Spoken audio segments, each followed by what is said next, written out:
think for Prince Harry, yeah, it's not going to make any difference. And I have friends who live in Montecito, and they haven't told me it's turned into a war zone anytime soon. The fact that he goes to the Ukraine and does what we call combat zone tourism, it's I've seen enough of it myself when I've been in war zones and combat zones where I've seen celebrities turn up and you're going, why are you here? Yeah. It's a great photo op, maybe, but what are you actually doing here? Hi, Kinsey Schofield here, and I am so excited for the superstar we're talking to today. Joining us is one of the world's leading security and threat assessment experts, Will Geddes. With more than 3 decades in specialist security, Will has advised clients globally on everything from counterterrorism and intelligence operations to high-risk protection and complex international investigations. He leads teams made up of former elite military, government, and intelligence professionals. So, of course, he's the first person I thought of regarding the King's visit at such a tense moment in history. But you are looking like a rock star for a very specific, almost handsome reason. So, let's talk about the appearance today before we move on. Kinsey, you break my heart. You break my heart. Well, the reason for the shades is regrettably, I did sustain a bit of an injury in training. But you know me, I like to roll my sleeves up. I still like to get down and dirty. So, try and keep me away from it. I'll still be getting at it. So, unfortunately, I don't want to lose you viewers by seeing my horrible shiner that I have up here. But But you if still they can showed up. So, persist, they'll thank be you. fine. Thank you so much for being here with us Always. today. Yeah, my pleasure. And I have the kids here as well in the background, who I'm sure will probably make I an can't wait. appearance at some point. The audience loves them. Oh, bless them. I love your audience. Your audience is, I've never seen a comment section so kind and so generous as yours and very sweet. If I ever feel down, I'll just read your comment section. Oh my gosh, that's so great. I love that that's a space, a safe space for you. Hopefully it remains that way. Well, Yeah. talk to me about this weekend because I know you were busy actually covering this yourself. I saw you talking about this earlier as well. Um, it- I don't, maybe you were in bed when it happened, but talk me through at least waking up, seeing what had happened. Are you alarmed at the fact that someone with ill intent could get so close to the president of the United States? Walk me through what your thought process is when you see the headlines coming out of the White House Correspondence Dinner and the shooter. Well, so much I could potentially cover on here, Kinsey, but obviously I know you're limited for time. I think fundamentally there are so many failings in the security, both in the planning and in its subsequent implementation, that it raises some astounding questions of the responsibilities by both Homeland Security in how it categorized it in terms of a risk profile, and secondly, the implementation by the United States Secret Service. Those guys, they've been called out before. They're getting called out again. We must recall President Reagan was also targeted outside that hotel and outside that event historically. So it's not like it doesn't come with its own history. I think the key issue for me, and again, I'm often looking after people who are prominent in the public eye, a few former heads of states and royal families. And the one thing that I would say is, why they didn't take complete control and primacy of the hotel, I have no idea. And the fact that the perpetrator had checked into the hotel because he was legitimately able to do so, the fact that he was able to bring firearms into the hotel through no type of security checkpoint, even if it was like a gate that you would see at an airport. And then subsequently, as many of the viewers probably have seen, the video footage of the Secret Service guys and the security who were fast asleep at their stations and the perpetrator running straight through. This could have gone horrifically wrong, and it's only by the luck of God and the elements that it didn't. Talk to me about the palace's response. Are they, we know that the king is still on his way here to DC today, and there must have been some sort of strategy session after seeing headlines like that coming out of the United States. Is our subject safe?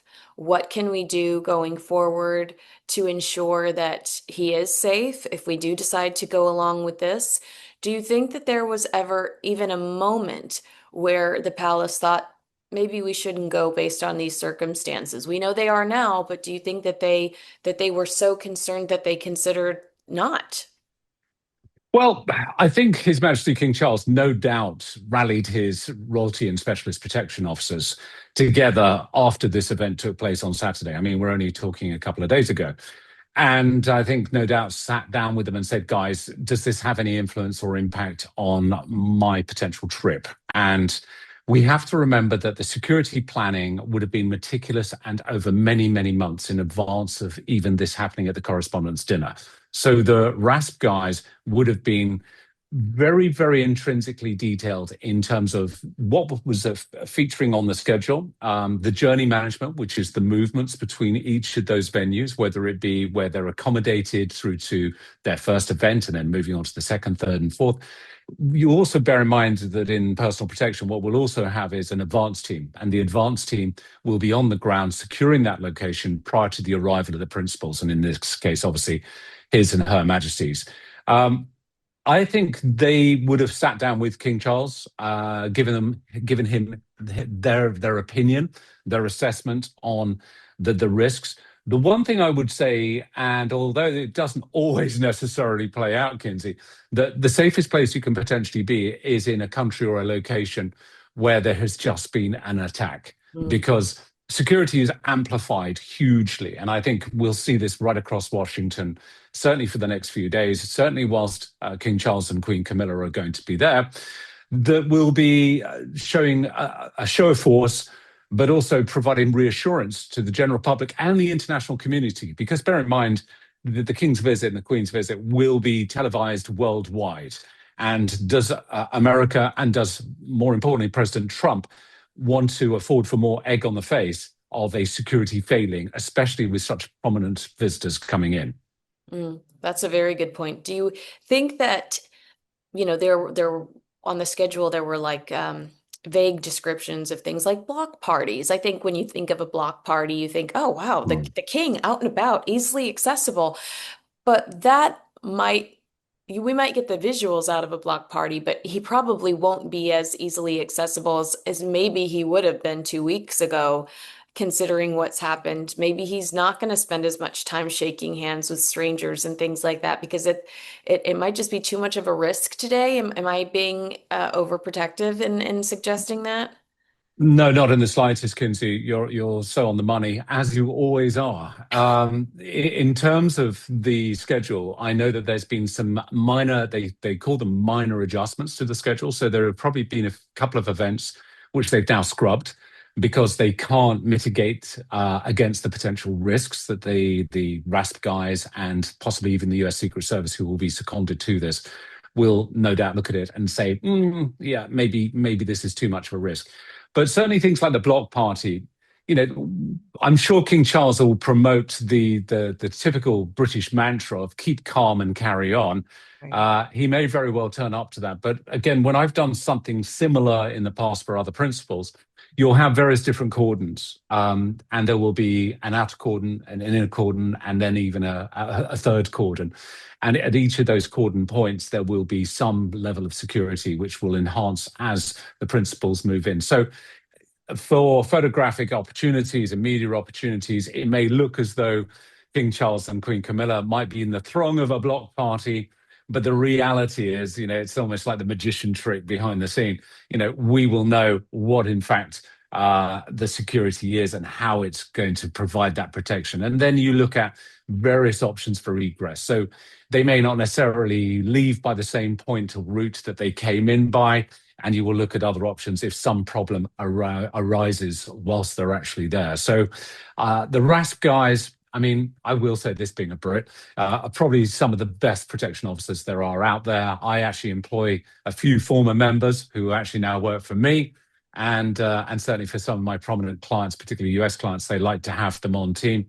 They're all about being discreet. They're all about being very low key. They're all about being low level. And that works exceptionally well rather than necessarily grandstanding. And I'm not saying There will be grandstanding. Grandstanding has its place, and sometimes it can be very valuable because it shows a visual deterrent. But for principals, they usually want it low key. But these guys, they'll have eyes on everywhere.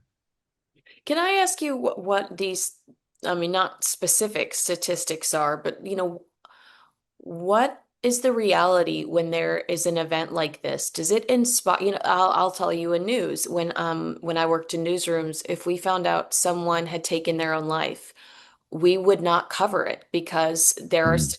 there are statistics that prove that sometimes when people hear that, it inspires them to do something similar, and we weren't trying to create that. So if somebody took their own life, we typically didn't cover it.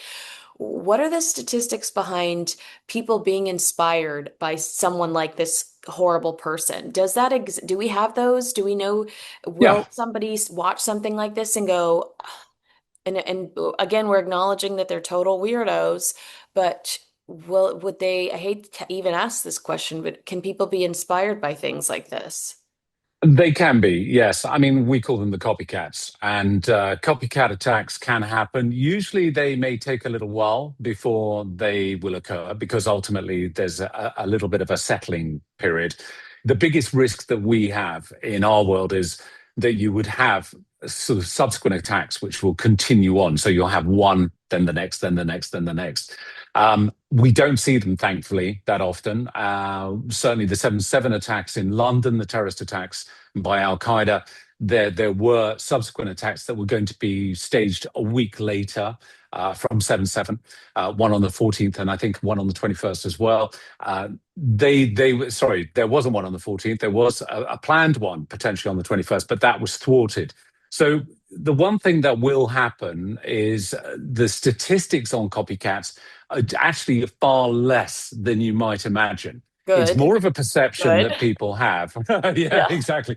There is more of a perception of possible, copycat attacks occurring regularly, or something that will trigger someone else to do something. But to be honest, we look at the perpetrator at the Correspondence Dinner.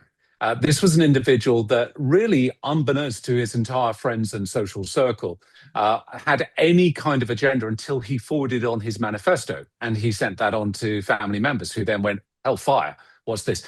And the funny thing is, the one thing that I would say is a commonality in some of these types of attackers or profiles of attackers is that they are incredibly secretive people. They lead almost a double life. I mean, many of us will have a portion of our life which remains entirely secret, and will never share with anybody. We all have that. Even lovely you, Kinsey, I'm sure. I'm a But Justin Bieber fan. That's my secret. yeah, that's embarrassing enough. Yeah, yeah. No, I'm kidding. But yeah, in terms of and don't tell anyone. But yeah, the issue of these profile attackers, very often the parents don't even know, even if the child is actually living at home or living with them. The perpetrator is living with them, and friends and family may not know. So these people insulate themselves and isolate themselves psychologically and then carry out these attacks, which works well when it comes to copycats because these individuals will have some sort of agenda, some sort of timescale in their mind, and even locations as to when they intend to carry these things out. Mm. The Correspondence Dinner has been publicized for an awfully long time, and everybody's known about it potentially taking place. So the perpetrator in this instance, he traveled on a train from Los Angeles to Washington, which was obviously the best way for him to carry the firearms that he had with him without detection. He couldn't have obviously got on a plane. TSA would have stopped him. That's insane. I hadn't even thought about how we got all that stuff over here, but you're right. How frightening. Um, I hate to go in this direction, but I have to. Do moments like this improve Harry's chances to get the security he wants? I mean, you're seeing all this build up around protecting King Charles in the United States. Harry now lives in the United States. Um, could this could Harry use this as an example for why he needs more security all over the world? I think Harry would try and hook his request onto almost anything. And no, this wouldn't give any kind of credence to increasing his risk profile necessarily. Mm. When we look at the manifesto of the perpetrator, and I'm intentionally not trying to use his name because I don't want to give him any kind of fame that Agreed. he's already getting. So, in terms of his manifesto, he made it very clear that he wasn't necessarily going after Trump, he was going after the administration. And this was the biggest convening of members of the administration. So he also set his sights quite low, which I think was kind of interesting in itself, that he wasn't saying, I'm going for the president or I'm going for the first lady. I am going for members of the administration. So even a partial success would have been a success for him. And thankfully, he didn't get anywhere near the ballroom. I think in terms of Prince Harry, we live in dangerous times. We live in a dangerous world. That's why people like me exist, sadly. Um, but I think for Prince Harry, yeah, it's not going to make any difference. And I have friends who live in Montecito, and they haven't told me it's turned into a war zone anytime soon. Right. Yeah. I've heard that um I have heard that they when the first year that they moved there, their security or they called the sheriff's office quite a bit about trespassers. But I have not heard similar reports since then. That was just the first year that they moved there. Have you heard anything about the RAVEC decision regarding Harry? Because one of the last times I spoke to you, Mm. we Harry had teed off through his contacts to the Daily Mail that he was on his way to getting the RAVIC security that he wanted, and the decision would be a few weeks down the line. I think that was in January. We're in April. We haven't received the decision, but it certainly does not necessarily seem like a slam dunk in his favor either. No, not in the slightest. I mean, I didn't actually put any credence behind those reports in the first place, and I feel it was trying to create some sort of public support, which I think was somewhat vain and fruitless, because I think there isn't a great deal of public support for Prince Harry and for Meghan. I think again, it was disingenuous to get that out there. I think certainly in terms of RAVEC, not that they're supposed to emote any sort of inject into their risk assessment process, but I think ultimately they would be turning around and saying that that's just irritating, to try and make those kind of forecasts and those kind of conjectures that, yes, I'm this far down it, I'm going to get it. It's again another embarrassing self dunk, if you like, in this instance. And I don't think it's going to make a jot of difference. The correspondence dinner instant won't make any difference whatsoever. Um, Harry does complain about his security quite a bit, and then he goes to Ukraine. Like he voluntarily goes to war zones. Will Ravik look at things like that when they're making their decision? Like that he says one thing, does another, but also he's not a crucial member of the team that's deciding the future of what happens within Ukraine. Like he is voluntarily going there. I think he would say he's pursuing world peace, and to that we'd be like, or just another headline. But I have a hard time believing that he is fearful for his life when he does stunts like this. Yeah, it would make no difference whatsoever to Ravek, other than for him using the general sort of excuse or the general reasoning for the fact that he needs, support with personal protection. The only personal protection that he would be potentially granted would be in the United Kingdom. Other than that, outside, because he's not a working royal, he is not part of the inner circle anymore. If he does go to somewhere like Ukraine, again, it's a bit like seeding stories into the newspapers or to Mail Online about the importance of his security. It makes very little difference to Ravik's decision making. The fact that he goes to the Ukraine and does what we call combat zone tourism, it's. I've seen enough of it myself when I've been in war zones and combat zones, where I've seen celebrities turn up, and you're going, "Why are you here?" Yeah, It's a great photo op, maybe, but I, what are you actually doing here? Because you're not really helping anything other than right. possibly your own PR or getting some nice content for your Instagram. Ugh, yeah, you're right. I mean, we saw in Australia too that there was a petition with over 40,000 signatures of people that lived in Australia saying that they did not want to pay for the Sussex's security during their eco trip, their whatever Mm. tour. And then there was schedule leaked. Of course, Harry and Meghan argued that it was under embargo, so they were allowed to send it out, but other people weren't allowed to talk about it. And Mm, that kind of forced different police forces to say, yeah, we're going to step up our security in these areas, which is going to require taxpayer funded security. Do you understand why people are annoyed by that? Like, they're not totally. saying, please come here. Harry and Meghan are Mm. doing it. Meghan is embracing Bondi Beach victims and selling the outfit she's wearing on an app while she's holding these people that have just lost loved ones. It's got to be so frustrating for some of these people that are footing the bill for this, and there's really nothing they can do about it. This is just Harry and Yeah. Meghan having their way. It's tone deaf. It really is tone deaf. And I don't know who is advising them on their PR, but I would probably try and find someone new because the optics on it are just horrendous. And ultimately, to impose one's own personal agenda and one's private agenda. I mean, there was some great pictures, Kinsey. I think you and I exchanged a couple of these of the difference between when Princess Diana visited Sydney to when Meghan and Harry visited Sydney, and just the vast difference in the fact that thousands of people turned out for Princess Diana. Hardly anybody was there for Meghan and Harry. They were walking along with their security, and that was it. I think that, again, it's this issue of expecting or just feeling that that country's obligated to provide them with a level of security and protection, which the taxpayer is going to be funding, it sticks in the craw. And I think, no doubt, members of the general public are like, and Australia's in an interesting spot right now because it's kind of divided as to whether it wants to be part of the Commonwealth, it still wants to have the royal family as a figurehead, or whether it wants to become far more Republican and far more independent.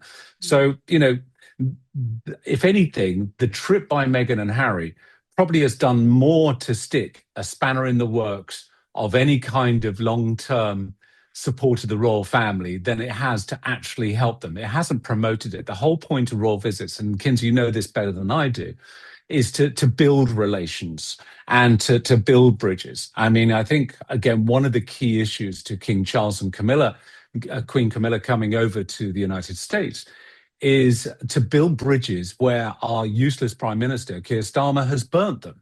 Yes. And I think the king has a great relationship with President Trump. And I think ultimately this is going to only work to our benefit. And this is that kind of ambassadorial royalist role, which is so important. And Charles knows the value of. Whether you like King Charles or not is kind of irrelevant. Yeah. The fact is, his role is to build international relations. And he is doing that whilst our government is doing what I feel is the contrary. That's so fascinating. I'm so glad you brought that up. I keep saying it, but it's nice on my channel, but it's nice to hear someone like you say it. So it doesn't just feel like I am a negative Nancy, but it's true. The king has a very important responsibility, and it's to mediate a difficult situation. And Yeah. thankfully, Donald Trump has always admired the British royal family. And so, in a sense, King Charles is Britain's trump card. And hopefully, we do get some healing out of this. But Starmer has made no secret of his disdain for the president. He before he was the prime minister, he was very negative about him. Once he became prime minister and Trump was elected again, he changed his tune a little bit, but there's no question that he has made some unfortunate decisions since becoming prime minister. And um, the king is in an impossible situation because he can't comment on that. He can't really advise him to do anything otherwise. I mean, really, there's no power in the crown anymore. Um, No. and but he can come over here and make nice with the United States so that we can continue to have that special relationship that everybody's become so confident in.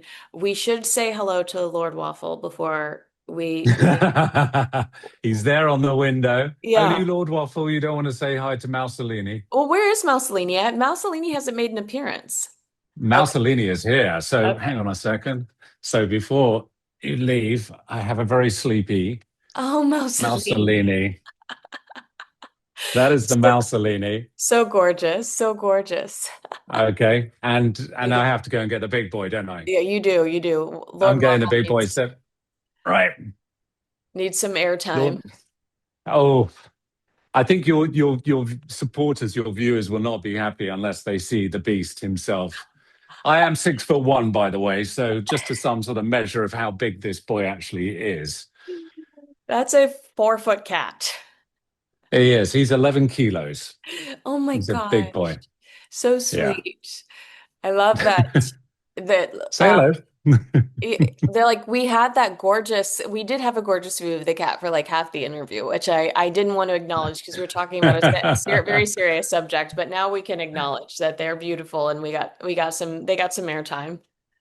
And I want to see your pups as well at some point. You'll have to. Unfortunately, they're not with me on the East Coast, but if I was Of thinking course. yesterday, I was like, I need a jet, I need a private jet so that my dogs can come everywhere with me. It's the only way to travel, I Kinsey. know, It's the only I way to know, travel. I know. So maybe we can catch up at the end of the trip and you can tell me how, if you saw anything specific that you felt what Okay. like was directly related to the incident over the weekend, the unfortunate incident over the weekend. But thank you so much for your insight, your brilliance regarding a difficult topic, a sensitive topic. I don't like Yeah. seeing this stuff happening in our world, and I know you don't either. No, no. I mean, it's a volatile world that we live in right now, and we have to recognize that unfortunately, threats prevail, and the individuals that wish us harm prevail as well. So, just hopefully, wishing everyone safe and keep well, and don't feel shy about turning out if you're going to show your support to our king and queen on their visit.